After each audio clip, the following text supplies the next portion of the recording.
అసలు Thomas Hobbs humans గురించి ఏమని ఆలోచించారు, హ్యూమన్స్ ఎటువంటి వాళ్ళు అని చెప్పి ఆయన భావించారు అనేది మనం ఇవాళ చూద్దాం. ఒకసారి ఇక్కడ చూడండి, Hobbes conception of human nature. So human nature గురించి ఆయన కాన్సెప్షన్ ఏంటమ్మా? It is completely pessimistic and materialist view of human nature. అంటే హ్యూమన్స్ బై నేచర్ మంచి వాళ్ళు అని ఆయన అనరు. Humans are by nature self centred. Humans are by nature వాళ్ళు self centred, by nature they are materialistic అని ఆయన అంటారు. He viewed humans as bodies in motion. నిన్న మాట్లాడుకున్నాం, హ్యూమన్స్ ఆయన ఏమని భావించారు? ఒక కాంప్లెక్స్ మెషిన్స్ లాగా భావించారు. బయట మెషిన్స్ కి హ్యూమన్స్ కి డిఫరెన్స్ లేదు, వాటికంటే ఇది కొంచెం కాంప్లికేటెడ్. మెషిన్స్ ఎలాగైతే పార్టికల్స్ ఇన్ మోషన్ వల్ల మూవ్ అవుతాయో, హ్యూమన్స్ కూడా బాడీస్ ఇన్ మోషన్, వాళ్ళ బ్రెయిన్ లో ఉన్న పార్టికల్స్ యొక్క మూవ్మెంట్ వల్ల హ్యూమన్ బిహేవియర్ అనేది ఎగ్జిబిట్ అవుతుంది. And they are motivated by desire, fear and aversion rather than reason and morality. మనిషి అనేవాడు రీజన్ మొరాలిటీ బేసిస్ తో వాళ్ళ డెసిషన్స్ తీసుకోరు. వాళ్ళ నిర్ణయాలు కానీ వాళ్ళ యాక్షన్స్ కానీ they are all motivated by desire, ఏదో కావాలని కోరిక, లేదా ఫియర్, ఇది పలానా వల్ల పెయిన్ ఉంటుందన్న భయం, లేదా ఎవర్షన్, వీటికి కొన్నింటికి దూరంగా ఉండాలన్న భయం. ఇంతే, వీటి వల్ల వాళ్ళ బిహేవియర్ ఉంటుంది తప్పితే రీజన్ అండ్ మొరాలిటీ వల్ల వాళ్ళ బిహేవియర్ అనేది ఎగ్జిబిట్ అవ్వదు అని ఆయన చెప్తారనమాట. సో ఈ ఫేమస్లీ డిక్లేర్డ్, ఇలాంటి కొటేషన్స్ ఇంపార్టెంట్ మీకు. Felicity is a continual progress of the desire from one object to another. Very interesting sentence ఇది. ఫెలిసిటీ ఏమన్నారు ఆయన? Felicity is a continual progress of desire from one object to another. అంటే ఇక్కడ felicity అంటే అర్థం ఏంటి? Felicity అంటే intense happiness.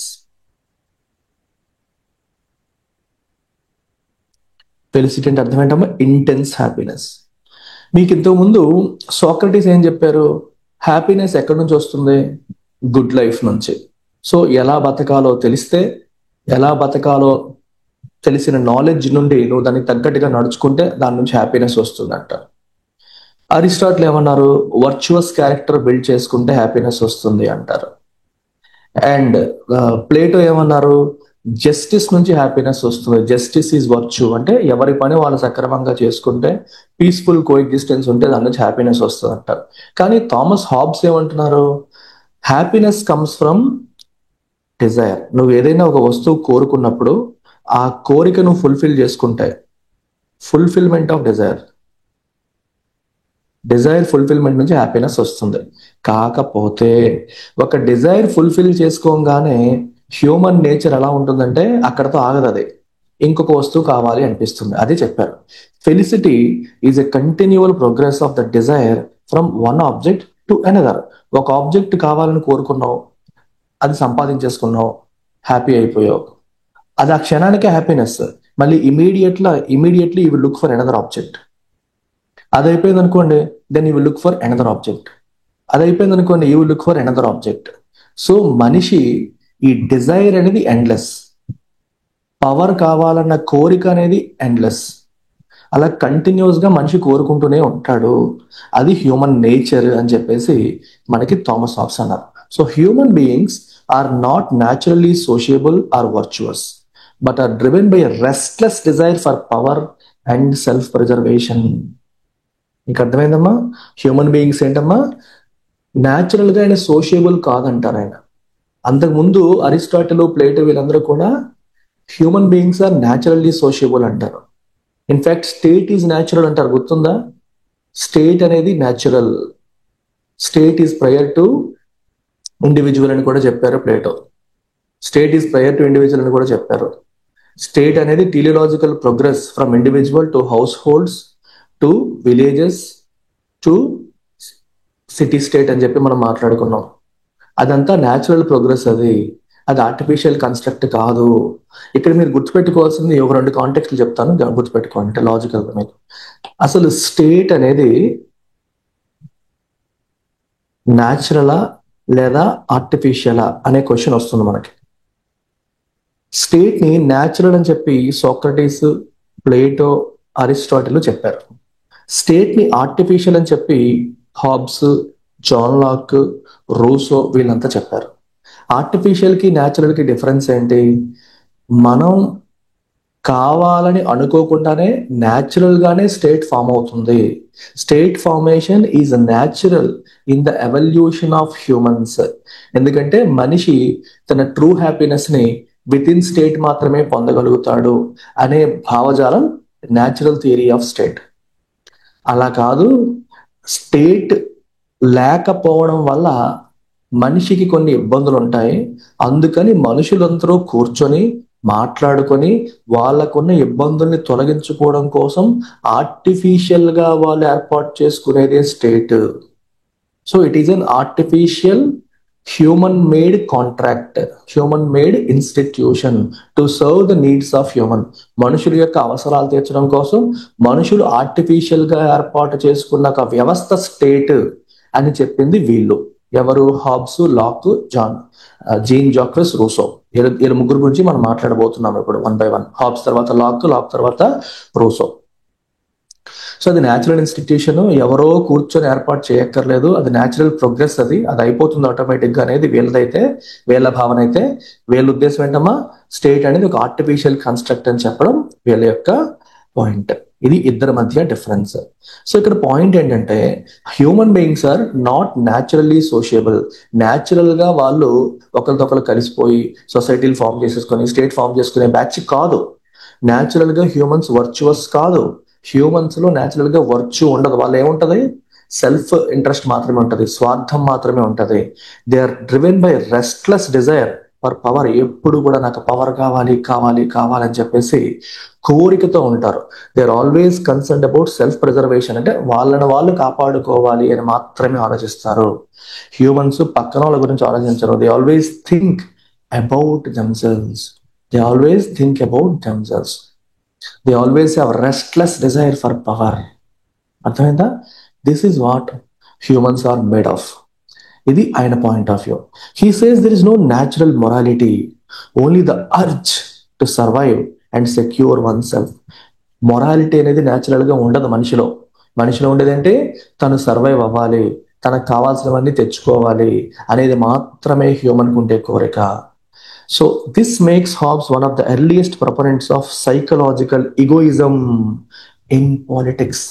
Psychological egoism అంటే అర్థం ఏంటమ్మా? ఈగోయిజం అంటే అర్థం ఏంటి? Self centred thinking. Self centred thinking అంటే హ్యూమన్ సైకాలజీ ఎలా ఉంటుంది? Always thinks about it self. ఇంకా వేరే ఏమీ ఉండదు, తన గురించి తను మాత్రమే ఆలోచించుకుంటుంది. సైకలాజికల్ ఈగోయిజం అంటే అర్థం ఏంటమ్మా? All human actions. దీని అర్థం ఏంటి? All human actions are result of self interest, are motivated by self interest. మనిషి చేసే ప్రతి పని కూడా సెల్ఫ్ ఇంట్రెస్ట్ మోటివేషన్ తోనే ఉంటుంది అని చెప్పేదే సైకలాజికల్ ఈగోయిజం. క్లియర్? సో మీకు ఎగ్జామ్ లో క్వశ్చన్ అడిగితే హ్యూమన్ నేచర్ గురించి హాబ్స్ ఏమన్నారు అనే ఆస్పెక్ట్ లో మీకు క్వశ్చన్స్ రావచ్చు. వస్తే మీరు రాయాల్సినవి ఇవి. దీని నుంచి ఫుల్ ఆన్సర్ ఎలా బిల్డ్ చేయాలని చెప్పి మీకు మోడల్ ఆన్సర్ లో చూపిస్తాను. బేసిక్ పాయింట్స్ అయితే ఇవి, వీటి నుంచి మనం బిల్డ్ చేసుకోవాలి. ఇది సైకలాజికల్ ఈగోయిజం అంటే. అంటే human actions are motivated by self interest అని అర్థం, ఇంకేం లేదు. దెన్ క్లియర్ కదా ఈ part?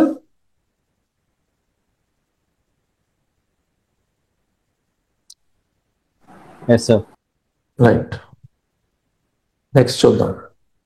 Next concept within Hobbes వచ్చేసి the state of nature. The state of nature, war of all against all. అసలు స్టేట్ ఆఫ్ నేచర్ అనేది ఒక హైపోథెటికల్ కాన్సెప్ట్. హైపోథెటికల్ అంటే అర్థం ఏంటమ్మా? ఒక ఇమాజినరీ. అది రియల్ లైఫ్ లో కనిపించే సినారియో కాదు. ఆయన ఒక సినారియోని ఇమాజిన్ చేసుకున్నారు. It's an imaginary construct, state of nature. ఏంటి స్టేట్ ఆఫ్ నేచర్ అంటే? State of nature is nothing but a condition without government. అంటే ప్రభుత్వం అనేది లేకుండా, లా అనేది లేకుండా, కామన్ అథారిటీ అనేది లేకుండా ఉండే ఒక కండిషన్ ని స్టేట్ ఆఫ్ నేచర్ అని చెప్పి ఆయన ఇమాజిన్ చేసుకున్నారు. ఆయన ఊహించుకున్నారు ఒక హైపోథెటికల్ కన్స్ట్రక్ట్. ఎందుకు ఊహించుకున్నారు సార్, ఏంటి అవసరం అంటే, ఆయన అసలు ఇందాక మనం మాట్లాడాం స్టేట్ అనేది న్యాచురలా ఆర్టిఫిషియలా అని. He felt humans are naturally not sociable. Human beings మీద ఆయన చేసిన రీసెర్చ్ ఏం చెప్తుందంటే, హ్యూమన్స్ నలుగురితో కలిసి ఉండాలనుకునే వాళ్ళు కాదు, వాళ్ళు ఎంతసేపు వాళ్ళ గురించి మాత్రమే వాళ్ళు ఆలోచించుకునే స్వార్థపరులు. మరి హ్యూమన్స్ నలుగురితో కలిసి ఉండాలనుకునే వాళ్ళు కాదు, న్యాచురల్లీ నాట్ సోషియబుల్ అన్నప్పుడు మరి హ్యూమన్ బీయింగ్స్ సొసైటీస్ ఎందుకు ఫామ్ చేస్తున్నారు, స్టేట్ ఎందుకు ఫామ్ చేస్తున్నారు అన్న ప్రశ్న ఉత్పన్నమవుతుంది. అవునా కాదా? స్టేట్ ఫామ్ అవ్వాలంటే హ్యూమన్స్ ఒక సొసైటీగా ఉంటేనే కదా, అందరూ ఒక సమాజంగా ఉంటేనే స్టేట్ ఫార్మేషన్ కి అది పునాది అవుతుంది. ఎవడు బతుకడ బతికేస్తూ విడివిడిగా ఎవరితో కలవకుండా ఉంటే అప్పుడు స్టేట్ ఎందుకు? ఇలాంటి క్వశ్చన్ ఖచ్చితంగా వస్తుంది. అయితే ఈయన ఆలోచించారు, హ్యూమన్ బీయింగ్స్ న్యాచురల్లీ సోషియబుల్ కాదు, మరి హ్యూమన్ బీయింగ్సే న్యాచురల్లీ సోషియబుల్ కాకపోతే స్టేట్ అనేది కూడా న్యాచురల్ కాదు. అంటే state must be an artificial construct. అంటే స్టేట్ అనేది మనుషుల కోసం ఏర్పాటు చేసుకున్న ఒక వ్యవస్థ అయి ఉండాలి. అసలు మనుషులు స్టేట్ ఎందుకు ఏర్పాటు చేసుకుంటారు అని ఆయన ఆలోచించారు. అర్థమైందా? మనుషులకి స్టేట్ ఏర్పాటు చేసుకోవాల్సిన అవసరం ఏంటి అనే కాంటెక్స్ట్ లో ఆయన థింక్ చేశారు. అలా థింక్ చేసినప్పుడు ఆయన he started with a hypothetical or imaginary tool. ఏంటది? State of nature. ఓకే, మనకి స్టేట్ లేదు అనుకుందాం, స్టేట్ అనేది లేదు అనుకుందాం, అంటే మనం స్టేట్ లేని ఒక ప్రీ పొలిటికల్ కండిషన్ ని ఇమాజిన్ చేసుకుందాం అనుకున్నారు. ఆ ప్రీ పొలిటికల్ కండిషన్ కి ఆయన పెట్టుకున్న పేరేంటి? State of nature. State of nature అంటే nothing but a condition without government law or authority. ఇది ఎప్పుడు ఉంది, ఏ సంవత్సరంలో ఉంది అని కాదు, ఇది ఒక ఇమాజినరీ కన్స్ట్రక్ట్, ఒక ఇమాజినరీ టూల్. సో ఇక్కడ నుంచి ఏ కారణాల చేత మనిషి స్టేట్ ని ఫామ్ చేసుకున్నాడు అనేది ఆయన అనలైజ్ చేయబోతున్నారు. In this state all individuals are free and equal. ప్రతి మనిషి సమానమే, అందరూ ఈక్వలే, అందరూ ఈక్వల్లీ కరప్ట్. ఇప్పుడు మీరు ఒకసారి గమనించండి, ఇది కూడా మీకు గుర్తుండకపోతే మీకు టెక్నిక్ చెప్తాను. ఆయన ఏం చెప్పాడు? He equated humans with machines. Machines కి ఎమోషన్స్ ఉంటాయా? ఉండవు. Machines are always operated based on principles of physics. అలాగే humans are always operated based on particles in motion. అంటే మన హ్యూమన్ బాడీలో, బ్రెయిన్ లో పార్టికల్స్ యొక్క మోషన్ బట్టే మనిషి యొక్క బిహేవియర్, యాక్షన్స్ డిపెండ్ అవుతాయని నేను చెప్తున్నారు. అంతే కదమ్మా? That is how humans behave చేస్తారని ఈయన చెప్పడం జరుగుతుంది. సో ఇక్కడ పాయింట్ ఏంటంటే, అంటే మరి అందరూ మెషిన్స్, అందరూ కాంప్లెక్స్ మెషిన్స్ అన్నప్పుడు మరి అందరూ ఈక్వలే కదా. సో అందరూ equal, but this equality breeds fear, competition and distrust. Equality దేనికి దారి తీస్తుందమ్మా? ఒకరంటే ఒకరికి భయం, కాంపిటీషన్, డిస్ట్రస్ట్. ఎందుకు కాంపిటీషన్, ఫియర్, డిస్ట్రస్ట్ వస్తాయి? బికాజ్ మనం బతుకుతున్న సొసైటీలో ఉన్న ప్లేస్ లో రిసోర్సెస్ అనేవి limited. There are only limited resources, but human desires are unlimited. Human desires ఏమో అన్లిమిటెడ్, రిసోర్సెస్ ఏమో లిమిటెడ్. అలాంటి పరిస్థితిలో మనం ఉంటాం. అందుకే రిసోర్సెస్ కోసం హ్యూమన్స్ మధ్య కాంపిటీషన్ అనేది ఉంటుంది.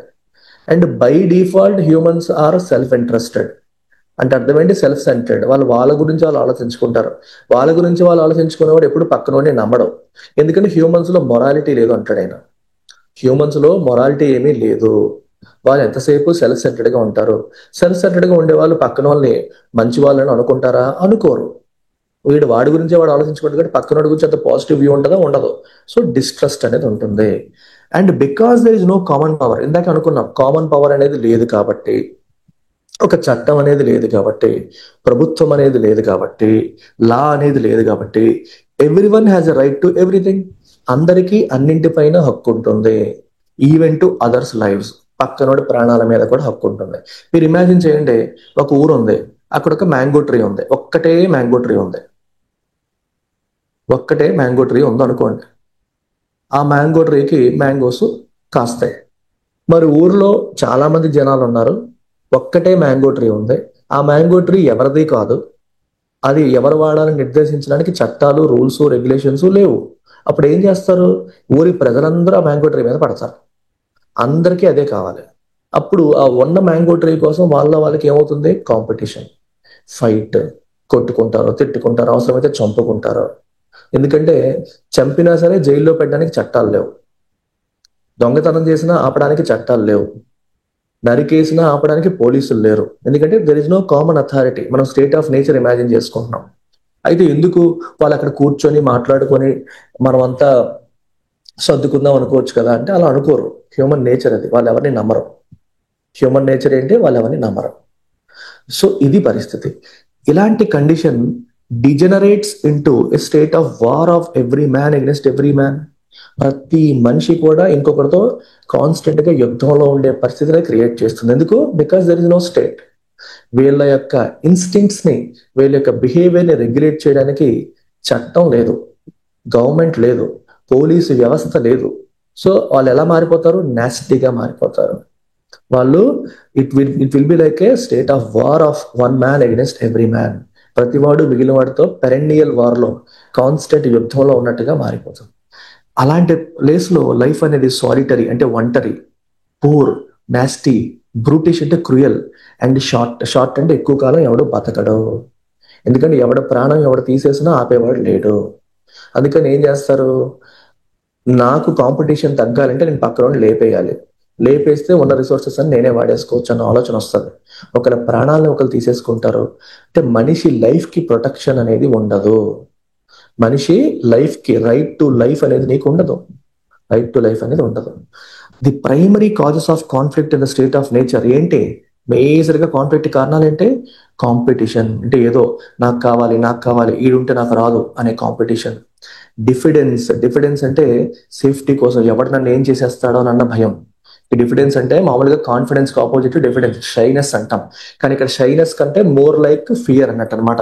నిన్ను నువ్వు కాపాడేసుకోవాలి, ఎవరు వచ్చి నా మీద పడిపోతారేమో అన్న భయం కూడా వాళ్ళని డామినేట్ చేస్తుంది. ఓకే, ఒక భయం కూడా వాళ్ళని డామినేట్ చేస్తూ ఉంటుంది. డిఫిడెన్స్ అనేది ఇక్కడ ఆ కాంటెక్స్ట్ లో చెప్పారు. దాన్ని గ్లోరీ అంటే మొత్తం అంతా నాకే వచ్చేయాలి, నాకే పేరు ఉండాలి అన్న ఆలోచన, రెప్యుటేషన్, ఇవన్నీ కావాలి అనే కోరికతో మనిషి ఉంటాడు. ఇవన్నీ కూడా మనిషిని కాన్ఫ్లిక్ట్ కి, అంతా నాకే కావాలి, అంతా నాకే ఉంటే నాకు ఇది ఉంటుంది అన్న మైండ్ సెట్ తో మనిషి ఉంటాడు. వీటి వల్ల కొట్టుకుంటారు అని చెప్తారు. Clear till now? Yes, sir. Everyone, can I move Yes, on? sir. Right.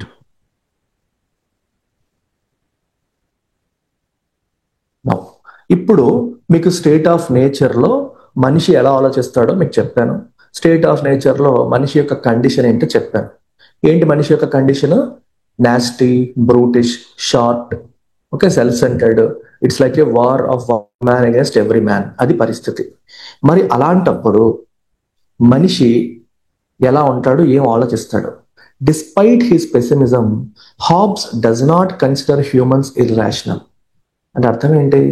ఎంత పెసిమిస్టిక్ గా అంటే మనిషి పట్ల ఎంత నెగిటివ్ వ్యూ ఉన్నప్పటికీ, మనిషిలో మొరాలిటీ ఉండదు అని భావించినప్పటికీ కూడా మనుషుల్ని ఆయన ఇర్రాషనల్ అనుకోలేరు. ఇర్రాషనల్ అంటే అర్థం ఏంటమ్మా? ఇల్లాజికల్. అంటే మనిషికి మొరాలిటీ లేదు కానీ లాజిక్ ఉంది, రేషనల్ థింకింగ్ ఉంది. నిన్న మీకు చెప్పాను, గుర్తుందా? మనిషి తన యొక్క రీజన్ ని కూడా దేనికి వాడతాడు? తన యొక్క రీజన్ కూడా దేనికి వాడతాడమ్మా? తన ప్లెజర్ ని పెంచుకోవడానికి లేదా పెయిన్ తగ్గించుకోవడానికి వాడతాడు. అంటే తనకున్న లాజికల్ థింకింగ్ ని కూడా తనకి తనకి ఏ రకంగా ఉపయోగించుకోవాలనే దానికే వాడతాడు తప్పితే తన లాజికల్ థింకింగ్ ఉపయోగించి సమాజాన్ని ఉద్ధరించాలని ఆలోచించడం. అయితే మనిషికి రేషనాలిటీ ఉందంటే ఎస్, హ్యూమన్స్ కి రేషనాలిటీ ఉంది. They are rational, they are not irrational. They are not irrational. అయితే ఈ రేషనాలిటీ దేనికోసం వాడతాడు మనిషి? Again self interest. తన సెల్ఫ్ ఇంట్రెస్ట్ కోసం మాత్రమే వాడతాడు, సమాజాన్ని ఉద్ధరించడం కోసం కాదు.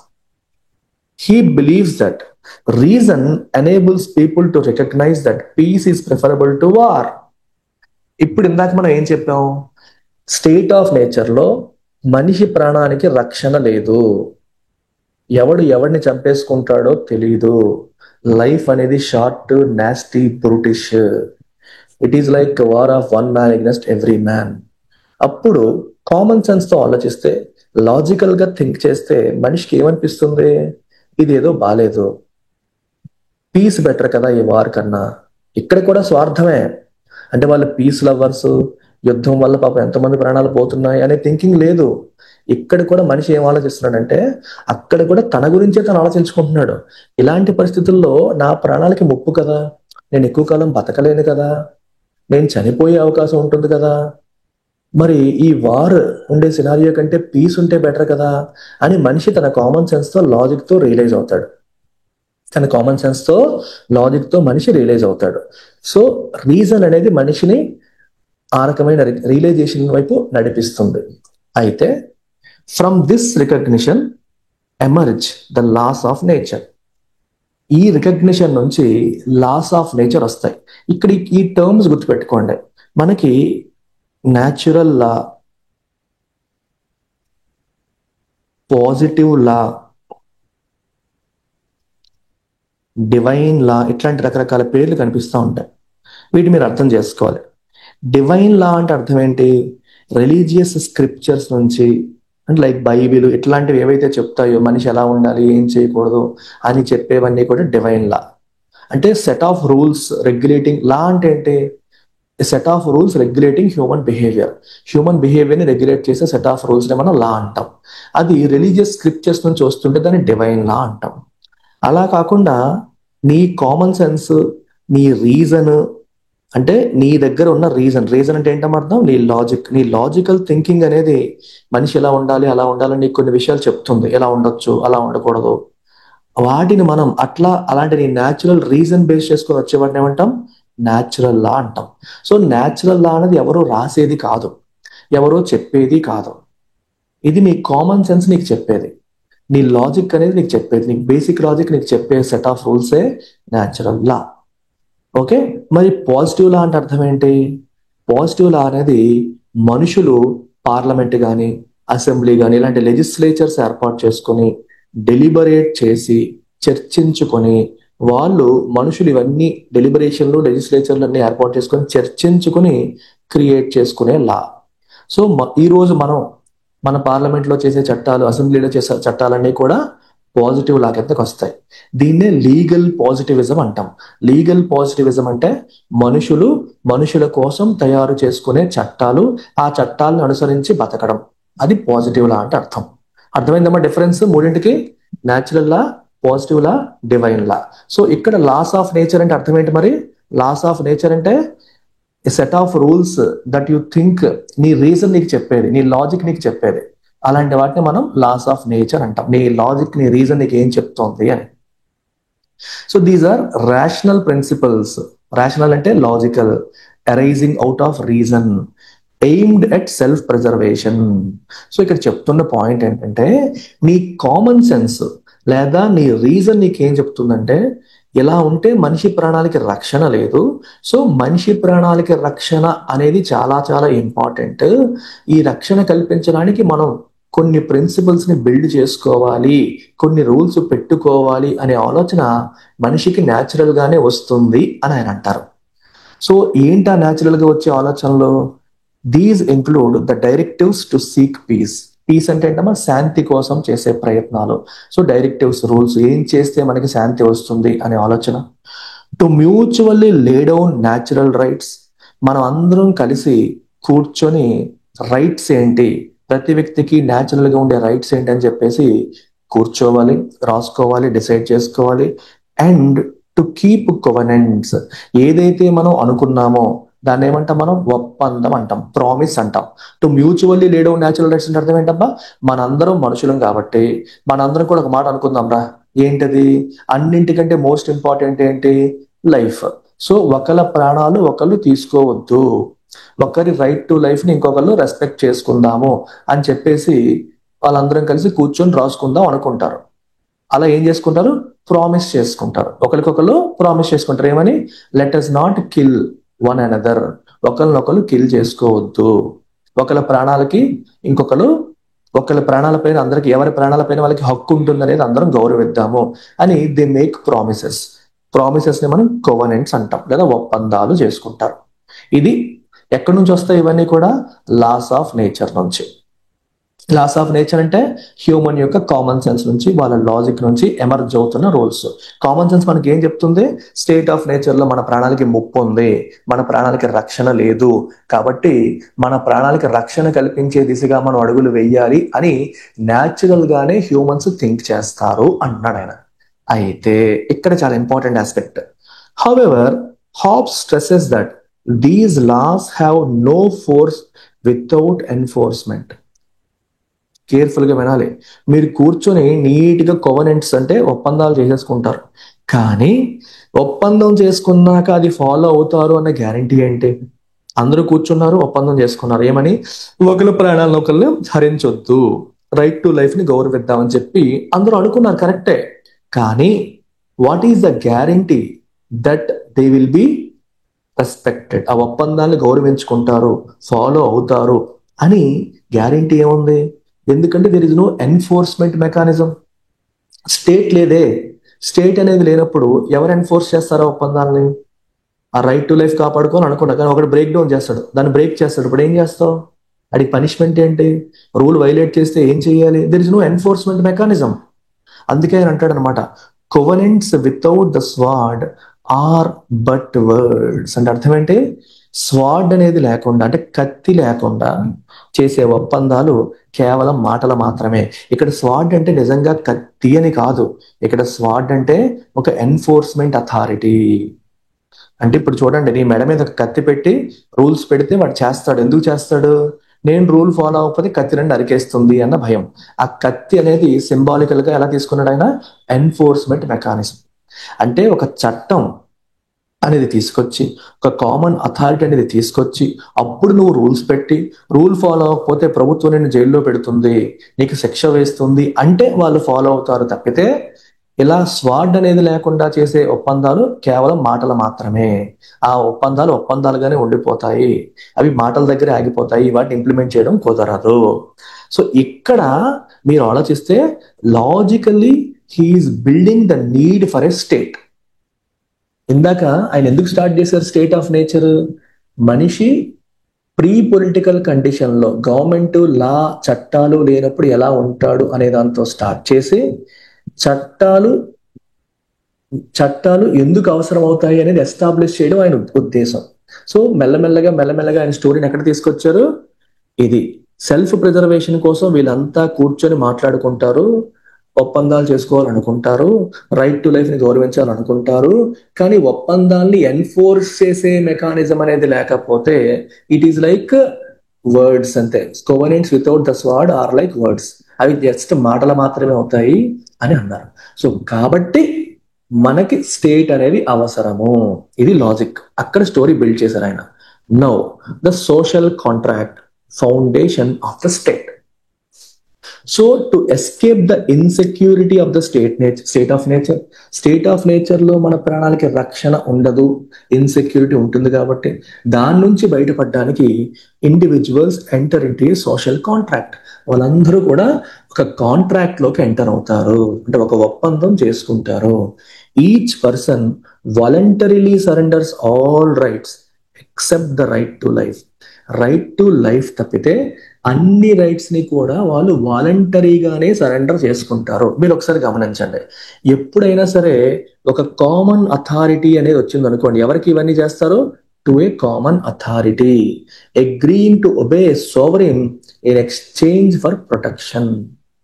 అంటే let's create a sovereign, let's create a state. ఆ స్టేట్ కి మన రైట్స్ అన్ని సరెండర్ చేసేద్దాము. ఓకే, ఆ రైట్స్ అన్ని, మనకున్న ప్రతి రైట్ ని సరెండర్ చేసేద్దాము except right to life. Right to life అంటే ప్రాణాలని కాపాడుకునే, బతకడానికి, జీవించే హక్కు తప్పితే మిగిలిన హక్కులన్నింటినీ మనం సరెండర్ చేసేద్దాము, అన్ని స్టేట్ కి ఇచ్చేద్దాము. వాళ్ళు ఏం చెప్తే అది చేద్దాము, స్టేట్ మనకి ఏం చెప్తే అది చేద్దాము, స్టేట్ ఎలా చెప్తే అలా నడుచుకుందాము. ఓన్లీ థింగ్ స్టేట్ మన కోసం చేయాల్సింది ఏంటి? ప్రొటెక్షన్. మనల్ని ప్రొటెక్ట్ చేయాలి. ఎందుకంటే ఈ ఎంటైర్ డిస్కషన్ యొక్క గోల్ ఏంటి? మనిషి ప్రాణాలకి ముప్పు ఉంది ఎక్కడ? స్టేట్ ఆఫ్ నేచర్ లో. ఎందుకు? మనిషి సెల్ఫ్ ఇంట్రెస్టెడ్ కాబట్టి, స్వార్థపరుడు కాబట్టి, తనకి అన్రెస్ట్రిక్టెడ్ డిజైర్ ఉంది కాబట్టి, ఎంత చేసినా మనిషికి హ్యాపీనెస్ అనేది రాదు కాబట్టి, ఇంకా ఇంకా కావాలనిపిస్తుంది కాబట్టి, మనిషికి తన కడుపు నిండిపోతే సాటిస్ఫై అవ్వడు, ఇంకోటి కావాలి, పక్కనోడు కూడా లాగేద్దాం అనుకుంటాడు. అది హ్యూమన్ నేచర్. ఆ హ్యూమన్ నేచర్ వల్లే ఎవరికి రక్షణ అనేది ఉండదు. కాబట్టి రైట్ టు లైఫ్ కి రిస్క్ ఉంది. So right to life ensure చేయాలంటే ఒక కామన్ అథారిటీ కావాలి. మరి ఆ కామన్ అథారిటీకి పవర్స్ ఉండాలి. కామన్ అథారిటీ పెట్టేసావు, కానీ అథారిటీకి పవర్స్ లేకపోతే, వాళ్ళు చెప్పిన మాట ఎవరు వినకపోతే పనవదు. అందుకని ఆ కామన్ అథారిటీకి మన రైట్స్ అన్ని సరెండర్ చేసేద్దాం. స్టేట్ ఎలా చెప్తే అలా నడుచుకుందాం. ఓన్లీ థింగ్ ఏంటంటే వాళ్ళు మన రైట్ టు లైఫ్ ని ప్రొటెక్ట్ చేయాలి అని ఆయన చెప్పారు. సో ఈ రకంగా ప్రజలందరూ కూడా ఆ pre political state of nature నుంచి ఒక సోషల్ కాంట్రాక్ట్ వైపు వచ్చి దాని నుంచి ఒక సోవరెన్ ని క్రియేట్ చేసుకుంటారు. అదే మనకి state. The sovereign is not a party to the contract but is created by it. ఇది ఇంపార్టెంట్. ఇక్కడ క్రియేట్ చేస్తున్న స్టేట్ ఆ కాంట్రాక్ట్ లో భాగం కాదు. మనుషులంతా కూర్చొని వాళ్ళు ఒక మాట మీదకు వచ్చి ఈ సోషల్ కాంట్రాక్ట్ అనేది బిల్డ్ చేసుకుంటున్నారు, కాంట్రాక్ట్ రాసుకుంటున్నారు. ఈ కాంట్రాక్ట్ వీళ్ళందరూ సైన్ చేస్తారు. ఇక్కడ నుంచి స్టేట్ అనేది పుడుతుంది. సో స్టేట్ అనేది ఇందులో పార్టీ కాదు, అంటే కాంట్రాక్ట్ లో స్టేట్ సంతకం పెట్టడం. So they are creating a state from this contract. So ఇక్కడ మీరు ఏం చెప్తారంటే this social contract is among people. This is among people అంటే వాళ్ళ మధ్య వాళ్ళకి అయిన కాంట్రాక్ట్. అలాంటి దాన్ని మనం ఇక్కడ సోషల్ కాంట్రాక్ట్ అంటాం. ఇక్కడ మెయిన్ పాయింట్ ఏంటంటే state is not a party to the contract అంటే అర్థం ఏంటి? This social contract is among people అని అర్థం. It is created by. ఈ కాంట్రాక్ట్ ద్వారా స్టేట్ క్రియేట్ అవుతుంది. So this political obligation arises not from morality or religious duty but from rational self-interest. అంటే ఇక్కడ పాయింట్ ఏంటి? మనం ఒక సోషల్ కాంట్రాక్ట్ క్రియేట్ చేసుకొని దాని ద్వారా ఒక స్టేట్ ని క్రియేట్ చేసేసి ఆ స్టేట్ చెప్పిందల్లా మనం విందాము అని వీళ్ళు అనుకుంటున్నారు. చెప్పిందల్లా విందాన్ని ఏమంటాం మనం? ఆబ్లిగేషన్. ఈ ఆబ్లిగేషన్ ఎక్కడి నుంచి వస్తుంది? మొరాలిటీ నుంచా? కాదు. రిలీజియస్ డ్యూటీ నుంచా? కాదు.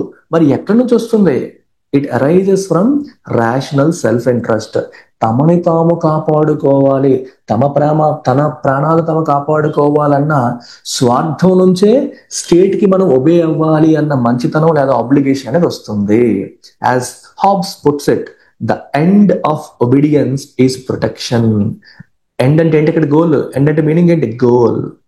ఎండ్ అంటే చివరని కాదు, ఎండ్ అంటే గోల్ లేదా ఆబ్జెక్టివ్. ఒబీడియన్స్ యొక్క ఆబ్జెక్టివ్ ఏంటి? ఎందుకు ఒక స్టేట్ ని క్రియేట్ చేసి మనుషులందరూ ఒబీడియంట్ గా ఉండాలనుకుంటున్నారు? ప్రొటెక్షన్ కోసము. అలా ఉంటే అది మన ప్రాణాలని రక్షణ కల్పిస్తుంది అన్న భావనతో. Clear sofa?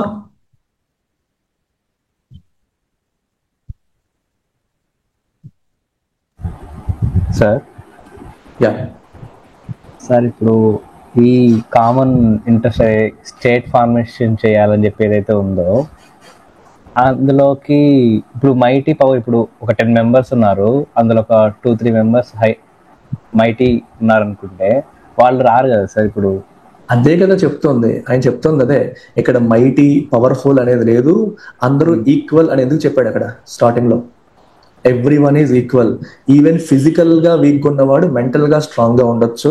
వాడు కన్నింగ్నెస్ తో పవర్ఫుల్ గా ఉన్నవాడిని కొట్టేయచ్చు. That's what he says. So even mighty powerful అనుకునే వాళ్ళు కూడా వస్తారు, ఎందుకంటే వాళ్ళ ప్రాణాలకు కూడా రక్షణ అనేది లేదు. అందుకని ఆయన చెప్తాడు ఈ considers every one as equal. Starting లోనే మనం చెప్తాం ఈక్వల్ గా భావిస్తాడు. అంటే ఈక్వల్ గా అంటే చూడండి, ఎక్కడ కన్నింగ్నెస్ లో అందరూ ఈక్వల్, సెల్ఫ్ ఇంట్రెస్ట్ లో అందరూ ఈక్వల్. నువ్వు ఫిజికల్ గా ఒకటి బలం ఉండొచ్చు, ఇంకోటి బలం లేకపోవచ్చు. బలం లేనివాడు వాడిని ఫిజికల్ గా దెబ్బ కొట్టాడు, ఇంకో రకంగా దెబ్బ కొడతాడు. సో దెబ్బ కొట్టాలనే ప్రయత్నం మాత్రం చేస్తూనే ఉంటారు అనేది ఆయన ఉద్దేశం. సో కాబట్టి ఎవరి ప్రాణాలకి రక్షణ ఉండదు అనేది ఆయన ఉద్దేశం. అర్థమైందా? Yes sir. రైట్. నెక్స్ట్, ఇప్పుడు మనం సావరీన్ క్రియేట్ చేసుకున్నాం లేదా స్టేట్ క్రియేట్ చేసుకున్నాం. అయితే ఆ స్టేట్ ఎటువంటి state? The sovereign is an absolute indivisible power. Okay, ఒక స్టోరీ లాగా మీకు బిల్డ్ చేస్తున్నాను. సో సోషల్ కాంట్రాక్ట్ ద్వారా స్టేట్ ఫామ్ అయింది. ఈ స్టేట్ అనేది ఎటువంటి స్టేట్? అబ్సల్యూట్ ఇండివిజిబుల్ పవర్ అది.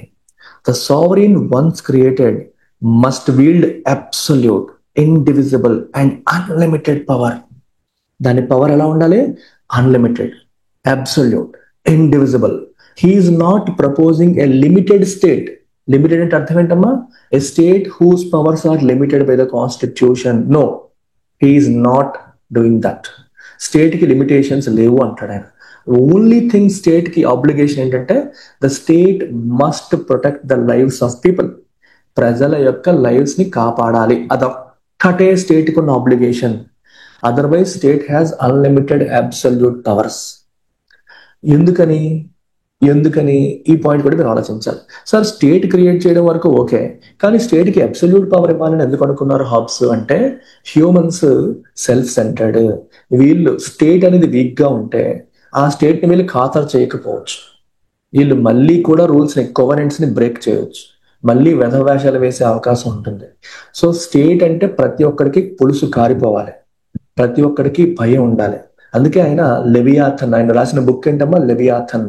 లెవియాథన్ ఏంటి? ఒక సీ లయన్ లా ఉంటుంది. చాలా పవర్ఫుల్ హారిఫిక్ క్రీచర్ అది, చూడగానే భయం పుట్టించే క్రీచర్ అది. అట్లాంటి క్రీచర్ తో స్టేట్స్ ఆయన చేశారు. స్టేట్ అంటే అంత భయం ప్రజల్లో ఉంటేనే, అలాంటి అథారిటీ ఉంటేనే that can prevent a return to the state of nature. లేకపోతే మనుషులు ఏం చేస్తారు? స్టేట్ ని ఇగ్నోర్ చేసేసి మళ్ళీ చట్టాలు లేకపోతే ఎలా ఉంటారో అలా బిహేవ్ చేసే ప్రయత్నాలు చేస్తారు. Only such absolute, indivisible, unlimited power state కి ఉంటేనే it prevents a return to the state of nature. The sovereign may be an individual, an assembly or any institution, but Hobbes prefers monarchy for its efficiency. ఈ sovereign అనేది group of people అవ్వచ్చు, లేదా institution అవ్వచ్చు, individual అవ్వచ్చు. కానీ individual అయితేనే better, decision making fast గా ఉంటుంది, ఓకే, ఎఫిషియెంట్ గా ఉంటుంది అంటారు. మీరు అడగొచ్చు, ఆ రాజు స్వార్థపరుడు అయిపోతే? He doesn't care. మొనార్క్ స్వార్థపరుడా, తన కోసం తను ఆలోచించుకుంటున్నాడా? He doesn't care. Hobbes is only concern about human preservation. అంటే మన ప్రాణానికి రక్షణ కల్పించినంత వరకు ఆ రాజు ఎలాంటి వాడైనా పర్లేదు. ఇక్కడ రాజు యొక్క మొరాలిటీ గురించి కూడా పట్టించుకోవట్లేదు. The only thing is concern about is stability. The only thing is concern about self preservation. మన ప్రాణాలకి రక్షణ కల్పించడం వరకే రాజు బాధ్యత. మనకి వాటర్ ఇవ్వాలి, ఎడ్యుకేషన్ ఇవ్వాలి, ఇరిగేషన్ ఇవ్వాలి, మనల్ని బాగా చూసుకోవాలి, ఈ ఆస్పెక్ట్స్ కూడా ఆయన మాట్లాడలా. ఆయన ఓన్లీ రక్షణ కల్పించాలి, సెల్ఫ్ ప్రిజర్వేషన్ వైపు మాత్రమే ఫోకస్ చేస్తున్నాడు. సో దానికి ఎక్కువ మంది ఉండేదానికంటే సింపుల్ మొనార్క్ ఉంటే చాలు, డెసిషన్స్ టకటకా తీసేసుకుంటాడు అని ఆయన ఎఫిషియన్సీగా ఉండేది మొనార్కీని ప్రిఫర్ చేశారు. The sovereign decides law, commands the army, controls religion and cannot be lawfully overthrown. సావరీనే చట్టాలని డిసైడ్ చేస్తుంది, చట్టాన్ని క్రియేట్ చేస్తుంది, ఆర్మీని కమాండ్ చేస్తుంది, రిలీజియన్ ని కంట్రోల్ చేస్తుంది. ఇది గుర్తుపెట్టుకోండి, చాలా చాలా important. In his view state is more powerful than religion. Religion state ని డామినేట్ చేయడం కాదు, state must dominate religion. Even religion ని కూడా లెవియాథన్ డామినేట్ చేయాలి. రిలీజియన్ ని కూడా డామినేట్ చేసేంత పవర్ లెవియాథన్ కి అంటే స్టేట్ కి ఉండాలి అంటారు ఆయన. అండ్ దాన్ని మీరు ఏ చట్టాలతోని ఓవర్ త్రో చేయలేరు. మీరు ఓవర్ త్రో చేయలేరు, ఎందుకంటే చట్టాలు క్రియేట్ చేసేది కూడా స్టేటే. చట్టాలు క్రియేట్ చేసేది కూడా స్టేట్. గుర్తుపెట్టుకోండి, state is not a party to the social contract. Subjects are free only where the law is silent. అంటే ఇక్కడ పాయింట్ ఏంటి, మనకి మరి ఫ్రీడమ్ ఎక్కడ ఉంది అంటే wear ever law is silent. అంటే ఏ విషయాల్లో అయితే చట్టాలు లేవో ఆ విషయాల్లోని కంప్లీట్ ఫ్రీడమ్ ఉంది అని అర్థం. ఏ విషయం అయితే ప్రభుత్వం చట్టం చేయలేదో, గవర్నమెంట్ చట్టం చేయలేదంటే రూల్స్ లేవని అర్థం. రూల్స్ లేని చోట నీకు అబ్సల్యూట్ ఫ్రీడమ్ ఉంది అని అర్థం. చట్టాలు చేసే ప్రతి చోట నువ్వు చట్టానికి బద్ధుడువై ఉండాలి. చట్టాలు లేని చోట you have freedom. You are free only when the law is silent and may disobey only when their own life is directly threatened. అయితే ఎప్పుడు నువ్వు డిసొబే చేయొచ్చు అంటే నీ ప్రాణాలకి థ్రెట్ ఉన్నప్పుడు మాత్రమే. ఎందుకంటే స్టేట్ యొక్క అల్టిమేట్ గోల్ ఏంటి, అల్టిమేట్ ఆబ్జెక్టివ్ ఏంటంటే టు ప్రొటెక్ట్ యువర్ లైఫ్.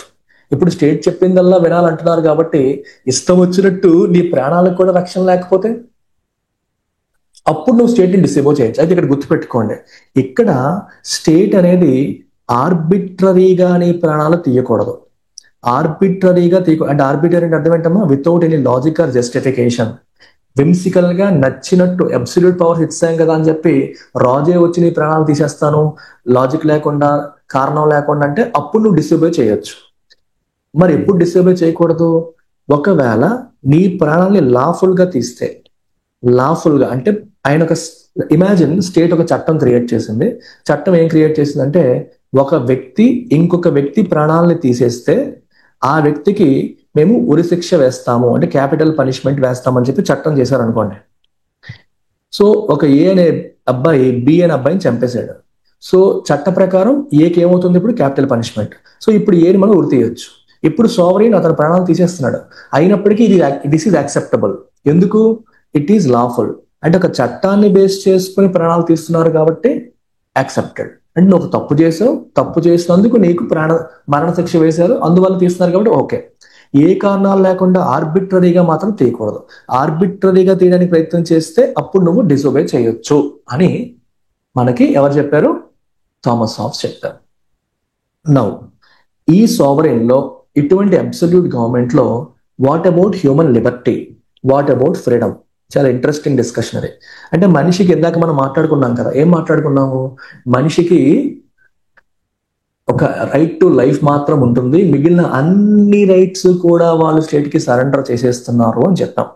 అన్ని రైట్స్ స్టేట్ కి సరెండర్ చేస్తే అసలు మనిషికి ఫ్రీడమే లేదా అనే క్వశ్చన్ మనకు వస్తుంది. ఈయన ఏమంటారంటే he adopts a negative conception of liberty. లిబర్టీని ఆయన ఎలా డిఫైన్ చేశారో తెలుసా? ఫ్రీడమ్ ఎలా డిఫైన్ చేశారో తెలుసా? As the absence of external impediments to motion. So ఇక్కడ మీకు రెండు విషయాలు చెప్పాలి. Negative conception of liberty and positive conception of liberty. Negative and positive. Liberty లేదా ఫ్రీడమ్ ని మనకి థింకర్స్ రెండు రకాలుగా డిఫైన్ చేశారు. కొందరు నెగిటివ్ లిబర్టీ, కొందరు పాజిటివ్ లిబర్టీ. బేసిక్ గా రెండు మధ్య డిఫరెన్స్ ఏంటో చెప్తాను. నెగిటివ్ లిబర్టీ అంటే అర్థం ఏంటి అంటే నువ్వు నీ పని నువ్వు చేసుకోవాలనుకుంటావు, నీకు ఎక్కడి నుంచి కూడా ఎటువంటి అడ్డంకి ఉండకూడదు. అంటే నీ పని నువ్వు చేసుకునేటప్పుడు నీకు ఇంటర్ఫీరెన్స్, రెస్ట్రిక్షన్ ఉండకూడదు. ఆ ఇంటర్ఫీరెన్స్, రెస్ట్రిక్షన్ మనం నెగిటివ్ అంటాం, అందుకే నెగిటివ్. ఎటువంటి నో ఇంటర్ఫీరెన్స్, నో రెస్ట్రిక్షన్, నీ పని నువ్వు చేసుకునే స్వేచ్ఛ నీకుంటే అది నెగిటివ్ లిబర్టీ. మరి పాజిటివ్ లిబర్టీ అంటే అర్థం ఏంటి? Positive Liberty slightly different.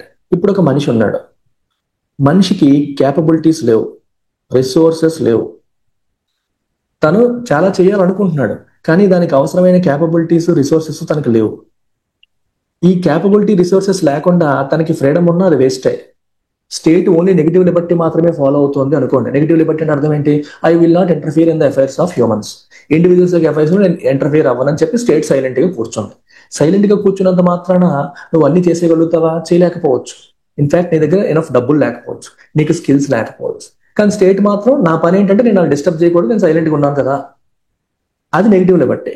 కానీ పాజిటివ్ లిబర్టీ కాన్సెప్ట్ ఏంటంటే అయ్యో వీడు పాపం ఏదో చేద్దాం అనుకుంటున్నాడు, చేయడానికి అవసరమైన స్కిల్స్ వాడి దగ్గర లేవు, రిసోర్సెస్ వాడి దగ్గర లేవు, let me provide those resources, let me enable them అని చెప్పి స్టేట్ వాడికి రిసోర్సెస్, వెల్ఫేర్ మెకానిజమ్స్ ఇవన్నీ చేసి వాడిని ఎనేబుల్ చేసి అప్పుడు వాడి కెపాసిటీని ఉపయోగించుకునే స్వేచ్ఛని, ఇక్కడ స్వేచ్ఛ ఉంది కానీ ఎబిలిటీ లేదు, ఆ ఎబిలిటీని స్టేట్ క్రియేట్ చేసినప్పుడే, ఆ ఎబిలిటీని స్టేట్ కల్పించినప్పుడే తనకున్న ఫ్రీడమ్ ఉపయోగపడుతుంది, ఆ లిబర్టీ ఉపయోగపడుతుంది, లేకపోతే లిబర్టీ ఉపయోగపడదు.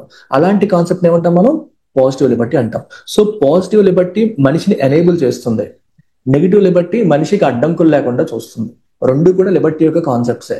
స్టార్టింగ్ లో అందరూ నెగిటివ్ లిబర్టీయే మాట్లాడేవారు, తర్వాత పాజిటివ్ లిబర్టీ వైపు మనకి డిస్కోర్సెస్ అనేవి మారాయి. ఈ రోజు మన డెమోక్రసీస్ లో తీసుకుంటే వీఆర్ ఏది ఫాలో అవుతుందో మనం ప్రెడామినెంట్ గా పాజిటివ్ లిబర్టీ వైపు వచ్చేసాం.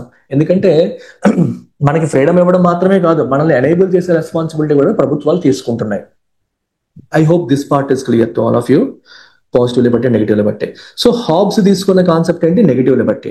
అంటే స్టేట్ యొక్క రెస్పాన్సిబిలిటీ మనుషుల్ని ఎనేబుల్ చేయాలి, రిసోర్సెస్ కల్పించాలి, మనల్ని బాగు చేయాలి, అవేమీ కాదు. He defines freedom as absence of external impediments to motion. Motion అంటే ఏంటి? కదలిక. ఇక్కడ గమనించాలి, he literally talks about physical motion. Physical motion, morality గురించో వేరే గురించో ఆయన మాట్లాడట్లా. ఫిజికల్ గా నువ్వు నడవడానికి, నువ్వు ఏదైనా పని చేసుకుంటే బలవంతంగా ఆపకుండా ఉంటే నీ ఫ్రీడమ్ ఉన్నట్టే అంటాడు ఆయన. ఇప్పుడు ఫర్ ఎగ్జాంపుల్ నిన్ను చైన్స్ తో కుర్చీలో కూర్చొని బంధించారు అనుకో, అప్పుడు నీకు ఫ్రీడమ్ లేనట్టు. నువ్వు హ్యాపీగా నచ్చిన చోట నడుచుకుంటూ వెళ్ళిపోతున్నావు అనుకో, నీకు ఫ్రీడమ్ ఉన్నట్టే. నువ్వు ఏ పనన్నా చేయాలనుకుంటే చేసుకోగలుగుతున్నావు అనుకో, ఫ్రీడమ్ ఉన్నట్టే. నీకు నీ నోరు బలవంతంగా వచ్చేసి నీ నోరుకు ప్లాస్టర్ వేస్తారనుకో, అప్పుడు నీకు ఫ్రీడమ్ లేనట్టు. So he defines freedom as the absence of external impediments అంటే అబ్స్టకల్స్. మోషన్ అంటే ఈ మోషన్ అంటే గుర్తుపెట్టుకుని మళ్ళీ ఫిజికల్ మోషన్. ఫిజికల్ గా హ్యూమన్ యొక్క మోషన్ కి ఇంపెడిమెంట్స్ అంటే అబ్స్టకల్స్ లేకుండా ఉంటే అది ఫ్రీడమ్. అక్కడ నీకు ఫ్రీడమ్ ఉన్నట్టు అని డిఫైన్ చేశారు.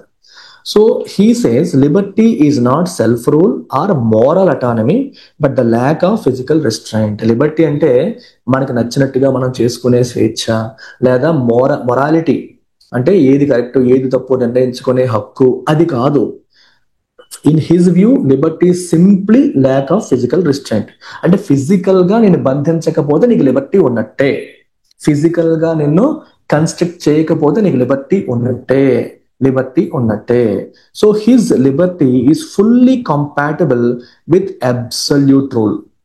అయితే మీకు డౌట్ వస్తుంది, ఇందాక ఏం మాట్లాడుకున్నాం, మన హాబ్స్ అబ్సల్యూట్ రూల్ ని సజెస్ట్ చేశాడు, అబ్సల్యూట్ రూల్ ని ప్రిఫర్ చేశారు. ఎందుకు? అబ్సల్యూట్ రూల్ ఉంటేనే, లెవియాథన్ లేదా సావరిన్ చాలా పవర్ఫుల్ గా ఉంటేనే that will prevent descend into state of nature. మళ్ళీ స్టేట్ ఆఫ్ నేచర్ కి మనం వెళ్ళిపోకుండా మనుషులు ఆగుతారు. ఒకవేళ సావరిన్ అనేది వీక్ అయితే మనుషులు మళ్ళీ స్టేట్ ఆఫ్ నేచర్ వైపు వెళ్ళిపోయే అవకాశం ఉంటుంది. కాబట్టి ఆయన ఏం చెప్పారమ్మా, స్టేట్ ఆఫ్ నేచర్ వైపు వెళ్ళిపోకుండా పవర్ఫుల్ అథారిటీ ఉండాలి అని చెప్పారు. అయితే మరి అలాంటి అబ్సల్యూట్ రోల్లో అసలు మనిషికి ఫ్రీడమ్ అనేది ఉంటుందా అనే క్వశ్చన్ మీకు వస్తుంది. ఇందాక మనం ఏం మాట్లాడుకున్నాం, మనిషి తనకున్న అన్ని రైట్స్ ని కూడా సరెండర్ చేసేసి ఒక్క రైట్ టు లైఫ్ కోసం ఈ లెవియాథన్ లేదా సోవరిని క్రియేట్ చేసుకుంటున్నారు, అబ్సల్యూట్ సోవరిని క్రియేట్ చేసుకుంటున్నారు. అంటే ఇంకా మనిషికి అసలు ఫ్రీడమే లేనట్టు కదా అని మనకు అనిపిస్తుంది. కానీ ఈయనేమంటారంటే అంత అబ్సల్యూట్ రోల్లో కూడా ఫ్రీడమ్ మనిషికి ఉంటుంది అంటారు. ఎలా?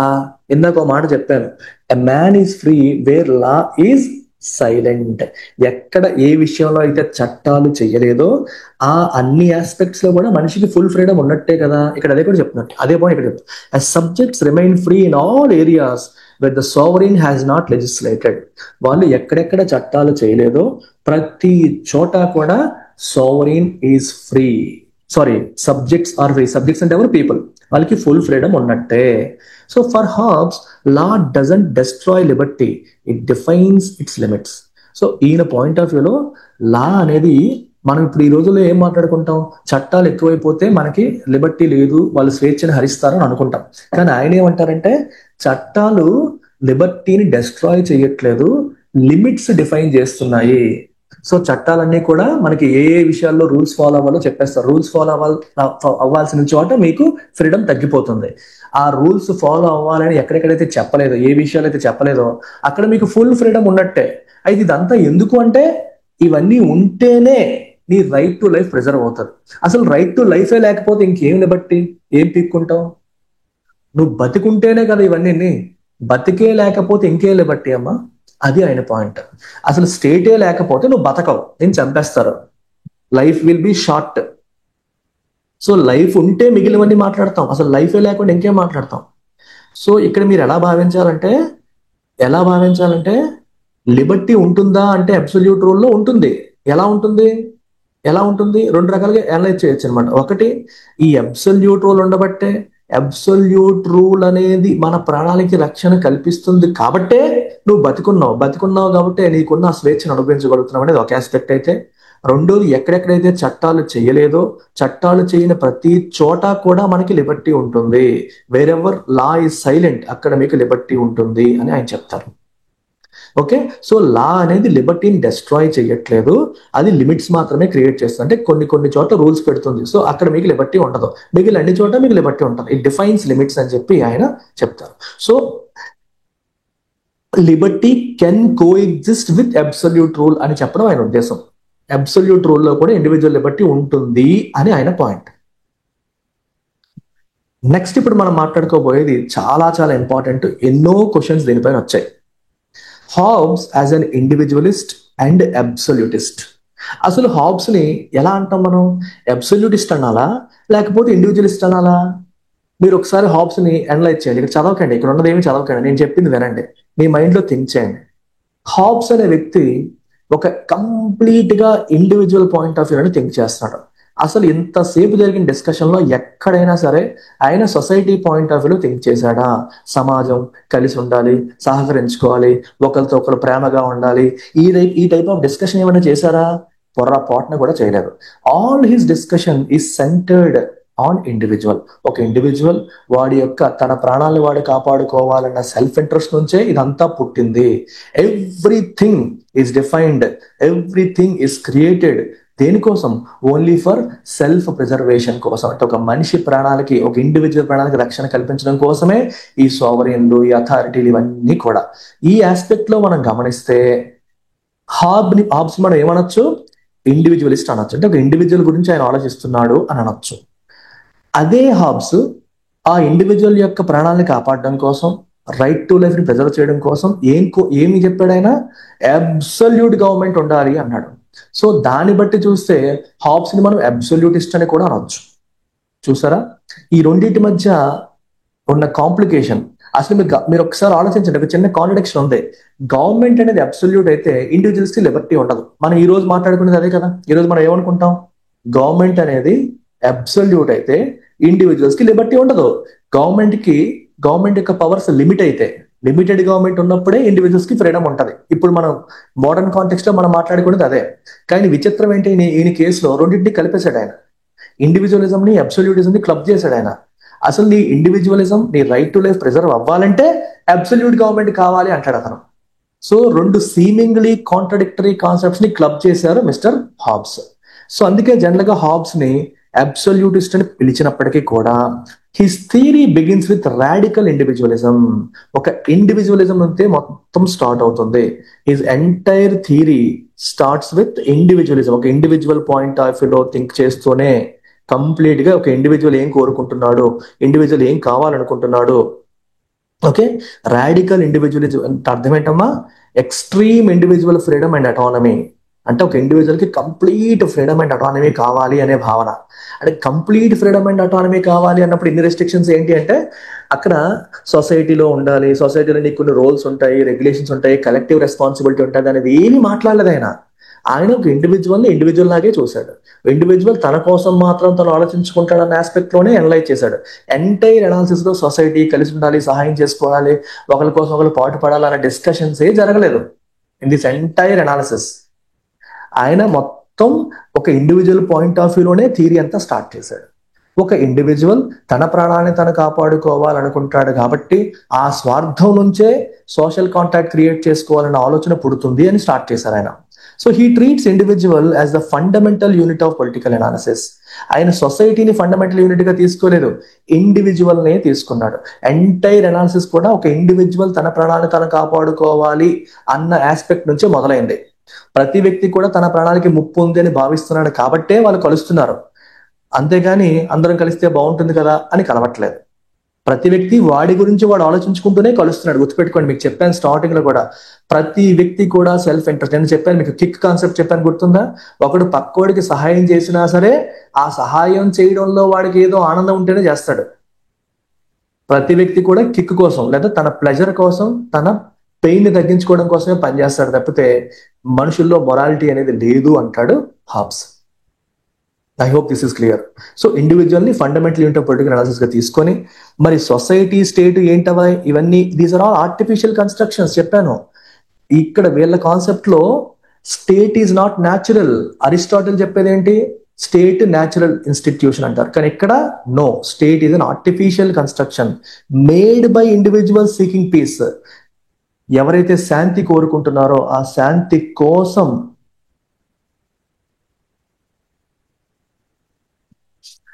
శాంతి కోసం మనుషులు వాళ్ళ కోసం వాళ్ళు ఏర్పాటు చేసుకున్న ఆర్టిఫిషియల్ కన్స్ట్రక్టే ఈ స్టేట్ అని చెప్పి ఆయన చెప్తారు. So Hobbs is ఇండివిజువలిస్ట్ in method and justification. ఆయన స్టార్ట్ చేసింది ఇండివిజువలిజం నుంచే. ఆయన మెథడ్ ఇండివిజువల్ మెథడే. అండ్ జస్టిఫికేషన్ కూడా ఇండివిజువల్ కోసమే. ఎందుకు ఇదంతా అంటే ఇండివిజువల్ కోసం. ఇప్పుడు అడిగాను అనుకోండి క్వశ్చన్, స్టేట్ ఎందుకు అంటే ఆన్సర్ ఏం చెప్తాడు? సొసైటీ బాగుంటుందని అనరు. ఆయన ఏమంటారు? ఒక ఇండివిజువల్ ప్రాణానికి రక్షణ ఉంటుందని. సో జస్టిఫికేషన్ కూడా ఇండివిజువల్ కోసమే, దో అబ్సల్యూటిస్ట్ ఇన్ అవుట్కమ్. అంటే నీ గోల్ ఏంటి? ఇండివిజువల్ యొక్క లైఫ్ ని ప్రిజర్వ్ చేయడం. దానికి మీన్స్ గా ఏం తీసుకున్నాడు ఆయన? Absolute government. So it's like reverse అనమాట. అబ్సల్యూట్ గవర్నమెంట్ అనేది మీన్స్ దేనికి? To protect individual right to life. ఇది end. Individual right to life ని ప్రొటెక్ట్ చేయడం కోసం మనుషులు, ఇండివిజువల్సే అబ్సల్యూట్ గవర్నమెంట్ ని క్రియేట్ చేసుకుంటారు. చూసారా రెండు వైపులు. అంటే మీకు ఎలా చెప్పాలంటే ఇలా చూడండి, ఇండివిజువల్స్ అందరూ కూడా అబ్సల్యూట్ గవర్నమెంట్ ని క్రియేట్ చేసుకొని వాళ్ళని వాళ్ళు కాపాడుకుంటారని అర్థం. ఇండివిజువల్స్ అబ్సల్యూట్ గవర్నమెంట్ ఎందుకు క్రియేట్ చేసుకుంటున్నారు? For self preservation. So for them, from individual point of view, ఈ absolute government is a means, it is an instrument.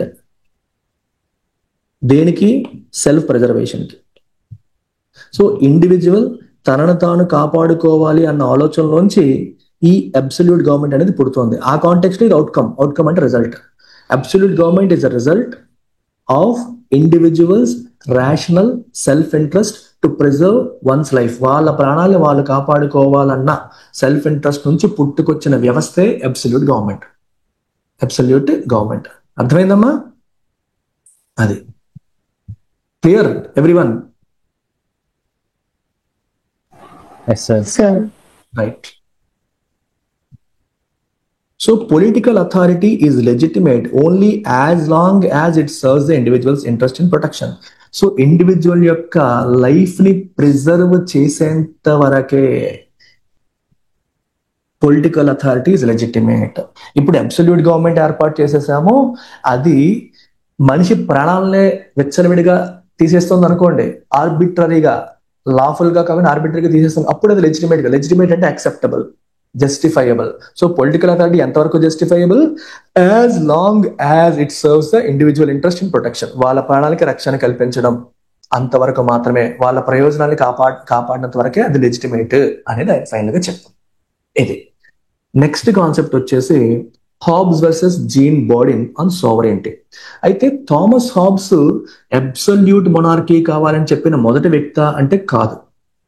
Absolute మొనార్కీని support చేసిన మొదటి వ్యక్తి థామస్ హాబ్స్ కాదు. ఆయనకంటే ముందు Jean Bodin, the French jurist who first articulated the modern concept of sovereignty. Modern concept of సోవరెంటీని ఆయన articulate చేశారు. అది ఉండాలి, అబ్సల్యూట్ గా ఉండాలని చెప్పి ఆయన కోరుకున్నారు. He held that sovereign must be absolute and indivisible. Sovereign absolute గా ఉండాలి, ఇండివిజిబుల్ గా ఉండాలని చెప్పి ఆయన అన్నారు. అయితే he also acknowledge the constraints of divine and natural law. అయితే ఏమన్నారంటే అబ్సల్యూట్ డివిజిబుల్ అయి ఉండాలి, కానీ it must be bound by divine law అని చెప్పారు. అంటే రిలీజియన్ చెప్పిన దాన్ని ఇంప్లిమెంట్ చేయాలి అంటాడు ఆయన. అబ్సల్యూట్ పవర్ఫుల్ అంటాడు, కానీ లీగల్ పాజిటివిజం ని సపోర్ట్ చేయాలి. అంటే ఆ సావరీనే చట్టాలు క్రియేట్ చేసే ఆస్పెక్ట్ గురించి నేను మాట్లాడట్లేదు. సో పవర్స్ అన్ని వాళ్ళ ఇష్టమే అంటారు, కానీ లా మాత్రం న్యాచురల్ లా, డివైన్ లాని ప్రొటెక్ట్ చేయాలి అంటాడు. మీకు అర్థమైందా? న్యాచురల్ లా అంటే ఏంటమ్మా? హ్యూమన్ కామన్ గా ఏం కోరుకుంటారో వాటిని ప్రొటెక్ట్ చేయాలని. డివైన్ లా అంటే రిలీజియస్ స్క్రిప్చర్స్ ఏవైతే చెప్తున్నాయో వాటిని కూడా ఫాలో అవ్వాలని. So although sovereign is absolute, law making authority విషయంలో కొన్ని కన్స్ట్రైంట్స్ ఉన్నాయి. మీరు ఎలా ఆలోచించాలి?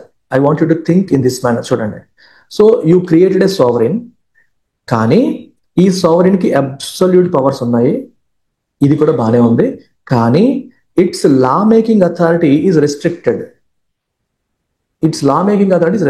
ఏంది ఫాలో అవ్వాలి?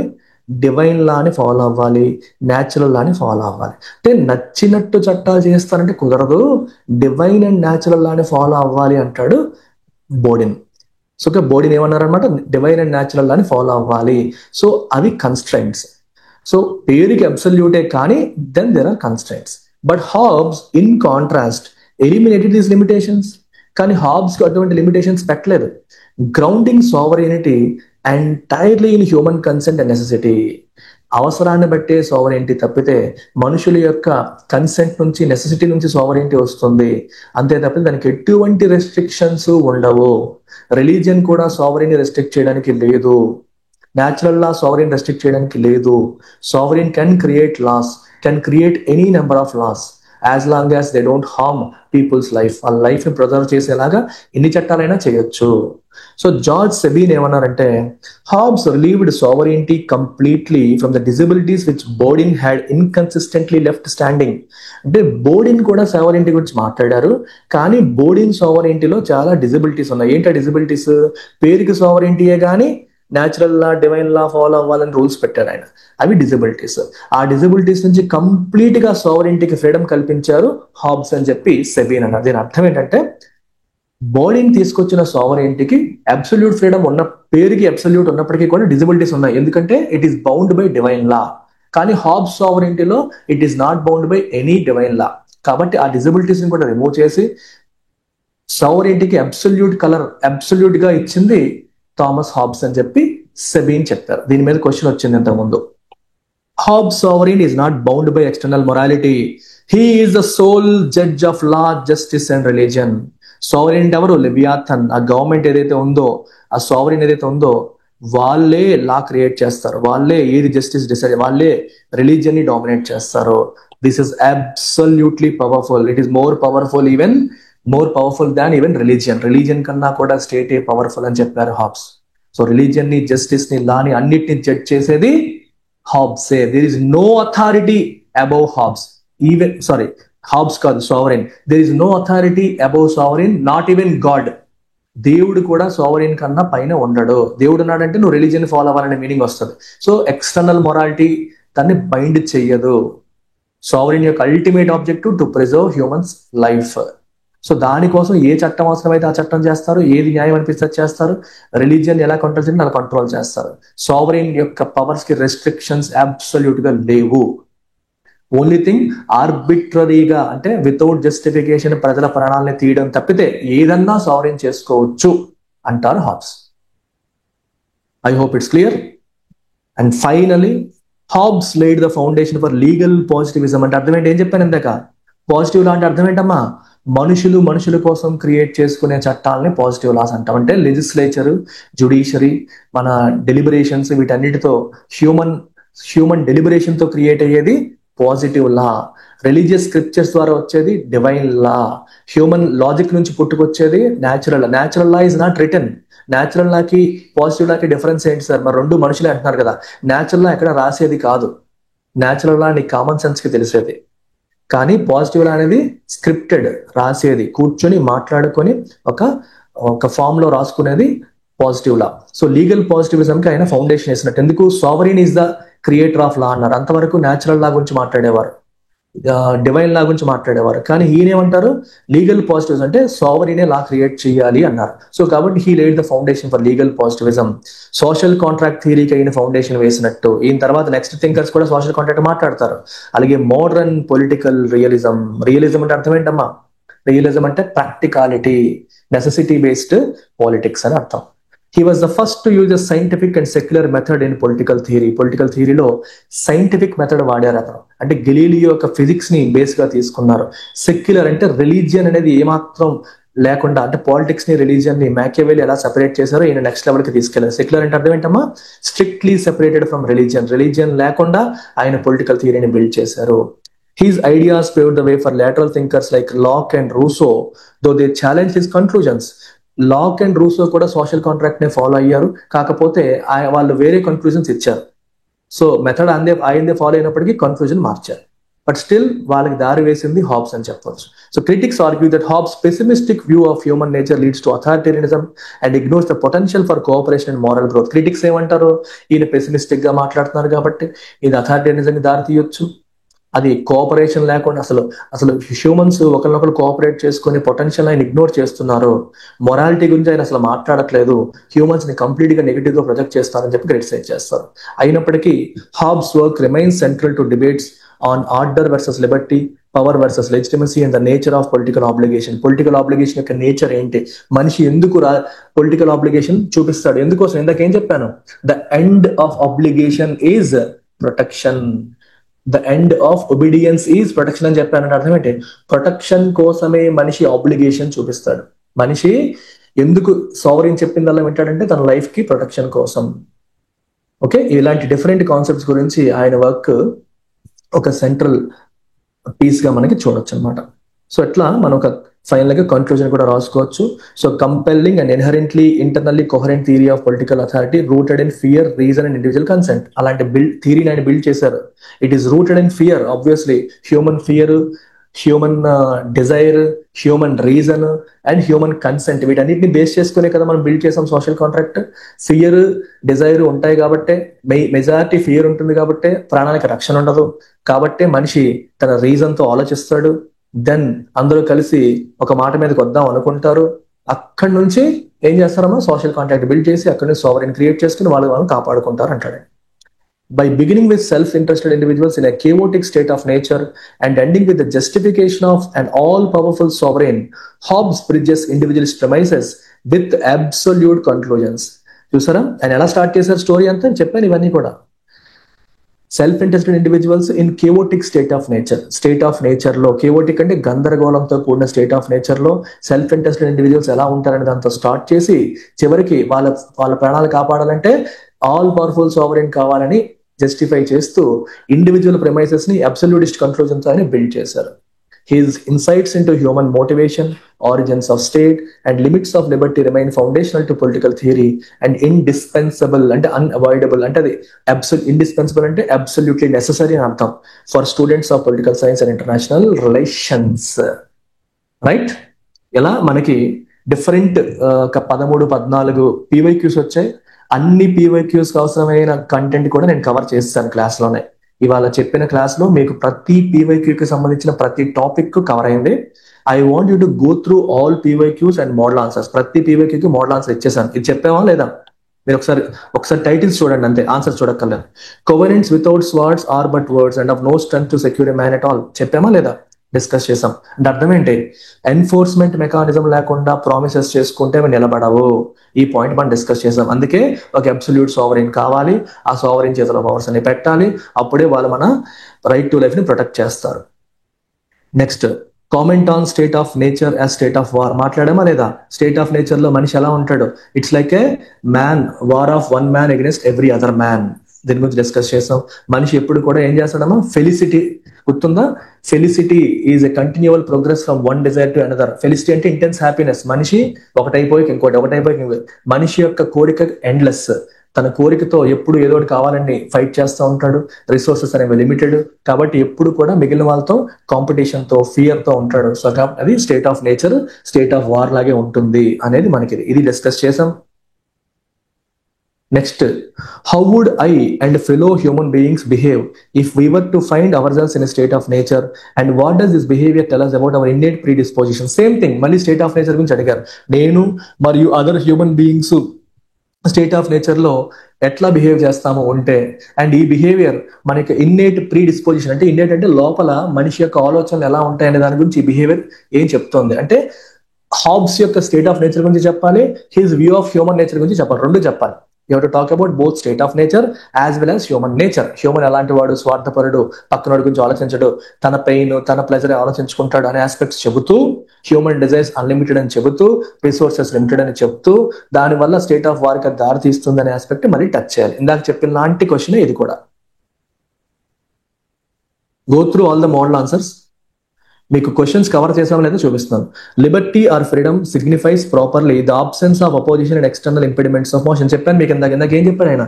లిబర్టీ అనేది absence of external impediments of motion. అంటే నీ ఫిజికల్ మోషన్ కి ఇంపెడిమెంట్స్, అబ్స్టకల్స్ లేకపోవడమే లిబర్టీ. ఓకే, ఆయన మొరాలిటీ పాయింట్ ఆఫ్ వ్యూలోనో వేరే పాయింట్ ఆఫ్ వ్యూలోనో లిబర్టీని డిఫైన్ చేయలేదు. లిబర్టీని ఆయన ఏ రకంగా డిఫైన్ చేశారు? External impediments of motion. Impediments అంటే అబ్స్ట్రక్షన్స్. అంటే నీ ఫిజికల్ గా నీ మోషన్ కి, అంటే నీకు ఎవరో చైన్తో బంధించేసిన, కథల్ని కూడా కుర్చీకి కట్టేయడం, అట్లాంటివి మాత్రమే ఇంపెడిమెంట్స్. అదర్వైజ్ నిన్ను ఫిజికల్ గా బంధించకపోతే నీకు లిబర్టీ ఉన్నట్టే అనే పాయింట్ ఆయన స్ట్రెస్ చేశారు. ఇది కూడా మనం డిస్కస్ చేసాం. The end of every man is continued success in obtaining those things which he from time to time desires. చెప్పానా? Felicity is continual progress of desire from desire of one object to another. ఒకదాని నుంచి ఇంకోటి, ఒకదాని నుంచి ఒకటి. అదే చెప్తున్నాను ఇక్కడ. థింగ్స్ నాకు కావాల్సినవి నేను తెచ్చేసుకున్నాను, అయిపోయిందా? అవ్వదు. మళ్ళీ నెక్స్ట్ ఇంకోటి. సో ఇది దేని గురించి? కంప్లీట్ గా హ్యూమన్ నేచర్ గురించి, మనిషి ఎలా ఆలోచిస్తాడు, ఏం కోరుకుంటాడు అనే దాని గురించి ఈ ఆర్టికల్, ఈ క్వశ్చన్, ఇది కూడా మనం డిస్కస్ చేసాము. Go through everything. సో అంటే మనం ఇచ్చిన బేస్ మనం బిల్డ్ చేసుకుంటూ రాయాలి. అందుకే మీకు అది కూడా మోడల్ ఆన్సర్స్ ఇచ్చేసాను. So you can go through all of this. Foundation ఇచ్చేసాను కాబట్టి ఆ ఫౌండేషన్ తో మీరు మోడల్ ఆన్సర్స్ మీకు ఈజీగా అర్థమవుతాయి. డౌట్స్ ఉంటే రేపటి క్లాస్ లో చెప్తాను. The end of obedience is protection చెప్పాను లేదా? ఎండ్ అంటే ఏంటి? ఆబ్జెక్టివ్. ఒబీడియన్స్ యొక్క ఆబ్జెక్టివ్ ఏంటి? ప్రొటెక్షన్. అంటే ఒక మనుషులు, ఇండివిజువల్స్ సోషల్ కాంట్రాక్ట్ బిల్డ్ చేసుకుని లెవియాథన్ని లేదా ఒక అబ్సల్యూట్ సావరీని క్రియేట్ చేసుకొని ఒబీడియంట్ గా ఎందుకుంటారో? గోల్ ఏంటి? ప్రొటెక్షన్. అంతే. మళ్ళీ సేమ్ స్టోరీ రాయాలి. స్టేట్ ఆఫ్ నేచర్ నుంచి నీడ్ ఫర్ ప్రొటెక్షన్ రాసి, అక్కడ నుంచి సోషల్ కాంట్రాక్ట్ గురించి రాసి, అబ్సల్యూట్ గవర్నమెంట్ గురించి రాసి, ఈ ఎందుకు ఒబీడియంట్ ఉంటారంటే వాళ్ళ ప్రొటెక్షన్ కోసం అని చెప్తే లింక్ చేసుకుంటూ వెళ్ళాలి. Next, comment on Hobbesian's notion of political obligation 2017 అడిగారు. Same point. పొలిటికల్ ఆబ్లిగేషన్ అంటే అర్థం ఏంటమ్మా? ఎందుకు ఆబ్లిగేటెడ్ గా ఉంటారు అంటే, సావరీన్ ముందు ఎందుకు తల దించుతారు, సావరీన్ చెప్పినదల్లా ఎందుకు ఫాలో అవుతారు, ఎందుకు? ఫర్ సెల్ఫ్ ప్రిజర్వేషన్, అంటే వాళ్ళ రైట్ టు లైఫ్ ని కాపాడుకోవడం కోసం. అదే పాయింట్. మళ్ళీ స్టేట్ ఆఫ్ నేచర్, మళ్ళీ మీరు ఏం రాయాలి? స్టేట్ ఆఫ్ నేచర్ రాయాలి, సోషల్ కాంట్రాక్ట్ రాయాలి, అబ్సల్యూట్ గవర్నమెంట్ ఎందుకో రాయాలి. Same point. Hobbes relieved sovereignty completely from the disabilities which Bodin had inconsistently left standard. ఇది కూడా చెప్పాను. బోడిన్ ఏం చెప్పారు? అబ్సల్యూట్ గవర్నమెంట్ గురించి మాట్లాడుతూనే అది డివైన్ లా, న్యాచురల్ లా అని ఫాలో అవ్వాలని చెప్పారు. సో అవి డిజబిలిటీస్. కానీ హాబ్స్ ఏం చెప్పారు? ఆ డిజబిలిటీస్ కూడా ఉండకూడదు అని చెప్పేసి అబ్సల్యూట్ లా అంటే అబ్సల్యూట్ సావరెయింటీ అబ్సల్యూట్ సావరెయింటీయే, లా మేకింగ్ వాళ్ళే చేస్తారు, రిలీజియన్ ని వాళ్ళే కంట్రోల్ చేస్తారు, జస్టిస్ వాళ్ళే డిసైడ్ చేస్తారని చెప్పారు. సో బోడిన్ చెప్పిన దాంట్లో ఉన్న ఆ డిజబిలిటీస్ ని రిమూవ్ చేశారు అని సెవెన్ చెప్పారు. అదే పాయింట్ మనం ఆల్రెడీ డిస్కస్ చేసాం, అదే రాస్తారు ఇక్కడ. Then Hobbes as an individualist. Hobbes as an individualist అంటే మీరు ఏం రాయాలి? హాబ్స్ ఒక ఇండివిజువల్ పాయింట్ ఆఫ్ వ్యూ ఎలా థింక్ చేస్తారనేది రాయాలి. హాబ్స్ యొక్క ఎంటైర్ ఆర్గ్యుమెంట్ అంతా కూడా ఎక్కడ స్టార్ట్ అవుతుంది? Individual as a political unit of fundamental political unit as unit of analysis గానే స్టార్ట్ అయ్యింది. ఒక ఇండివిజువల్ సెల్ఫ్ ఇంట్రెస్ట్ కోసం, సెల్ఫ్ ప్రిజర్వేషన్ కోసం ఏం ఆలోచిస్తున్నాడు, ఏం చేస్తున్నాడు అనే ఆస్పెక్ట్ నుంచి మొత్తం స్టార్ట్ చేసాం. సో సొసైటీయా, దేవుడు, ట్రెడిషన్ ఇవేవి కాదు. ఆయన entire political theory is based on individuals self interest. దాని గురించి క్వశ్చన్ మీరు ఈజీగా రాసేయచ్చు. Then individualism is inherent in Hobbes absolutist ideology. Club చేసి రాయాలి. సో హాబ్స్ ఇందాక మీకు చెప్పాను, ఒక ఇండివిజువల్ తనను తాను కాపాడుకోవడం కోసం ఒక అబ్సల్యూట్ సావరీని క్రియేట్ చేసుకుంటున్నాడు. ఈ అబ్సల్యూట్ సావరీన్ యొక్క రెస్పాన్సిబిలిటీ ఏంటి? ఇండివిజువల్ ని ప్రొటెక్ట్ చేయడం. సో ఈ రెండింటిని క్లబ్ చేసి మనం ఆన్సర్ రాయాలి. సో అబ్సల్యూటిస్ట్ ఐడియాలజీ అంటే అబ్సల్యూట్ సావరీన్ గురించి మాట్లాడారు, కానీ ఎందుకు ఇదంతా? ఇండివిజువల్ సెల్ఫ్ ప్రిజర్వేషన్ కోసమే అని లింక్ చేయాలి. అంటే ఆయన although he creates absolute government, the ultimate objective of creating absolute government is individual self preservation. So కాబట్టి even in Hobbes absolutist ideology individualism is inherent అని చెప్పి మీరు కంక్లూడ్ చేయాలి. అర్థమైందా? ఇది డిస్కస్ చేసాం. వాటి ఎక్స్పాండ్ చేయాలి. మనకి చెప్పిన కాన్సెప్ట్స్ ని మీరు ఆన్సర్స్ లో ఎక్స్పాండ్ చేయడం రావాలి. Hobbes starts as an individualist but ends as an absolutist. ఇది మీరు ఎలా రాస్తారు? అన్ని ఒకటే పాయింట్. 3 క్వశ్చన్స్ ఇప్పుడు. హాబ్స్ యాజ్ ఇండివిజువలిస్ట్ చూసాము, individualism is inherent in absolutism అని చెప్పాము. ఇప్పుడు ఇండివిజువలిస్ట్ గా స్టార్ట్ అయ్యాడు, అబ్సల్యూటిస్ట్ గా ఎండ్ అయ్యాడు అని చెప్పారు. ఇక్కడ కొంచెం నెగిటివ్ గా రాస్తారు. ఆయన స్టార్ట్ చేయడం అంతా కూడా ఇండివిజువల్ కోసం రాశారు. Individual self preservation, self interest కాపాడాలి అన్ని చెప్తూ ఇన్ ద ప్రాసెస్ తెలియకుండానే ఆయన he ends up being in absolutist. ఎందుకంటే ఇండివిజువల్ కాపాడడం కోసం ఒక అబ్సల్యూట్ గవర్నమెంట్ క్రియేట్ చేసేసి ఇండివిజువల్ కి ఫ్రీడమ్ లేకుండా చేసేసాడు. కొంచెం నెగిటివ్ టచ్ లో ఇక్కడ రాయాలి. అదే క్వశ్చన్ మీరు ఎక్కడ ఇండివిజువలిజం, అబ్సల్యూటిజమే అండ్ ఈ 3 క్వశ్చన్స్ లో అవే పాయింట్స్, కానీ క్వశ్చన్ బట్టి ఆన్సర్ మారాలి. సో ఈ మోడల్ ఆన్సర్స్ మీరు చూస్తే మీకు అర్థమవుతుంది ఆ డిఫరెన్సెస్ ఎలా మనం మెయింటైన్ చేయాలనేది. ఇదమ్మా story. I hope this is clear to all of you. Go through all the model answers. ఏమైనా డౌట్స్ ఉంటే నన్ను రేపటి క్లాస్లో అడగండి. Tomorrow we are going to start John Locke. Okay, doubts ఏమైనా ఉన్నా రిపీట్ చేయమన్నా రేపటి క్లాస్లో నేను చేస్తాను. మీకు ప్రాక్టీస్కి ఒక క్వశ్చన్ ఇస్తాను, అది మీరు రాయండి. మీకు ప్రాక్టీస్ క్వశ్చన్ కూడా ఇప్పుడే చెప్పేస్తున్నాను, ఇది రాయండి practice question. You can go through the notes, you can go through model answer అన్ని చేయొచ్చు, కానీ మీరు ఓన్గా మళ్ళీ రాయండి. Individualism is inherent in Hobbes absolutist ideology. దీన్ని మీరు మళ్ళీ ప్రాక్టీస్ చేయండి. ఓకేనా? మీరు పోస్ట్ చేసి నేను ఆన్సర్ కరెక్ట్ చేస్తాను. Try to go through entire notes, but write on your own. Notes ఎదురుగా పెట్టుకొని రాయకండి. Take care. Any doubts? Sir ఇప్పుడు సోవరెన్ ఆర్బిటరీ పవర్ చేస్తే నెక్స్ట్ ఏంటని చెప్పారు. చెప్పలేదు. అప్పుడు యూ కెన్ రెబల్ అన్నాడు కదా. ఆర్బిటరీ పవర్ అంటే వేరే విషయాల్లో చేసుకోవచ్చు, నీ ప్రాణం తీయకూడదు అంతే. వేరే ఏ విషయంలో ఆర్బిటరీ పవర్ వాడినా సరే పర్లేదు, ఓకే, నీ ప్రాణాలు తీయకూడదు. His sole focus is right to life. మీరు గుర్తుపెట్టుకోవాలి, ఒక మనిషి తను ఏదైనా రాశారంటే తన లైఫ్ లో ఫేస్ చేసిన సెవరల్ ఇన్సిడెంట్స్ అతన్ని డ్రైవ్ చేస్తాను. అందుకే కాంటెక్స్ట్ చెప్తాను ఫస్ట్. మీరు ఎలా ఆలోచిస్తారంటే మీరు ఈ రోజున్న డెమోక్రసీ బట్టి మీరు ఆలోచించేస్తారు, అదే తప్పు. వెస్టర్న్ ఎప్పుడైనా సరే థింకర్స్ గురించి చదివేటప్పుడు ఈ రోజు మనకి ఎలా ఉంది అనే లాజిక్ తో మీరు వెళ్ళకూడదు. ఆయనది రాసేటప్పుడు ఎలాంటి పరిస్థితులు ఉన్నాయనే ఆస్పెక్ట్ లో మీరు థింక్ చేయాలి. Should always think. పరకాయ ప్రవేశం మీరు చేస్తేనే మీకు అర్థం అవుతారు థింకర్స్, లేకపోతే అర్థం కారు. మీరు అనాలిసిస్ అనేది ఈ రోజు బట్టి చేస్తే ఎప్పటికీ మీకు అర్థం కారు థింకర్స్. ఒక థింకర్ అలాంటి ఐడియాలజీ ఎందుకు ఇచ్చారు, అలా ఎందుకు చెప్పారు అంటే మెయిన్ రీజన్ ఏంటి, ఆయన ఫేస్ చేసిన సిచ్యువేషన్స్, ఆయన లైఫ్ లో ఆయన చూసిన ఆస్పెక్ట్స్. అందుకే కాంటెక్స్ట్ ఫస్ట్ చెప్తాం. కాంటెక్స్ట్ ని బాగా అర్థం చేసుకుంటేనే ఆ కాంటెక్స్ట్ లో ఆయన అలా ఆలోచించారని మీకు అర్థం అవుతుంది. సో ఆయన టైంలో మేజర్గా, ఎందుకంటే ఆయన టైం అంతా కూడా వార్స్ చూసారు, రిలీజియస్ వార్స్, సివిల్ వార్, యుద్ధాలు, చంపుకోవడాలు, చంపేయడాలు, ప్రభుత్వంలో స్టెబిలిటీ లేక ఇవన్నీ చూశాడు ఆయన. ఇలా ఉంటే మనిషి ప్రాణానికి రక్షణ ఉండదని భావించారు. So his whole focus was preservation of human life. Whereas Machiavelli's whole focus was stability in Italy. Machiavelli ఒకటే కోరుకున్నాడు, ఇటలీలో స్టెబిలిటీ కావాలి, స్టేబుల్ గవర్నమెంట్ కావాలి, దానికోసం ఏం చేయాలి అని ఆయన ఆలోచించారు. ఆయన సోల్ ఫోకస్ అదే. ఈవెన్ ప్లేటో మీరు గుర్తించుకోండి, ప్లేటో కూడా తన లైఫ్ లో చాలా యుద్ధాలు చూశాడు. అందుకే Plato wanted lack of conflicts ఉండకూడదు, యుద్ధాలు ఉండకూడదు అని ప్లేటో కూడా శాంతి కోరుకున్నాడు. అందుకోసం ఆయన ఐడియల్ స్టేట్ ని ప్రపోజ్ చేశారు. సో ప్రతి వ్యక్తి కూడా వాళ్ళ లైఫ్ స్టైల్ లో వాళ్ళు ఎక్స్పీరియన్స్ చేసిన వాటికి ఇన్ఫ్లుయెన్స్ అవుతారు. ఆ కాంటెక్స్ట్ ని బేస్ చేసుకుని థాట్ బిల్డ్ అవుతుంది. మీరు ఆ కాంటెక్స్ట్ అర్థం చేసుకుంటేనే థాట్ అర్థం చేసుకోగలరు. మీరు మీకు తెలిసిన రియల్ లైఫ్ డెమోక్రసీని బట్టి మీరు అనలైజ్ చేయాలంటే అనలైజ్ చేయలేరు, కష్టం. కంపేర్ చేయొచ్చు, but if you have to really truly understand a thinker, మీరు పరకాయ ప్రవేశం చేయాలి. ఆయన ఎటువంటి పరిస్థితుల్లో ఇది చేశారు, ఎంపథైజ్ అవ్వాలి మీరు థింకర్తో. ఇక్కడ మీకు కావాల్సిందంటే proper empathy. You must put yourself in the shoes of the thinker. Thinker ఏ పొజిషన్లో ఉన్నాడు, ఎలాంటి పరిస్థితుల్లో ఉన్నాడో మీరు ఆలోచించాలి. అన్ఫార్చునేట్లీ బై డిఫాల్ట్ మీకు ఆ థాట్ ప్రాసెస్ రావట్లేదు. అలా ఎప్పుడు మీరు ఆలోచించగలరో మీరు సూపర్, ఇంకా చింపేస్తారు. అంటే మీరు ఇంకా హాబ్స్ లాగే థింక్ చేయడం మొదలు పెడతారు. నేను లాస్ట్ టైం కూడా అదే చెప్పాను. మ్యాకియావెల్లీ చెప్పినప్పుడు మీరు మ్యాకియావెల్లీ లాగా థింక్ చేయాలి, హాబ్స్ చెప్పినప్పుడు హాబ్స్ లాగా థింక్ చేయాలి.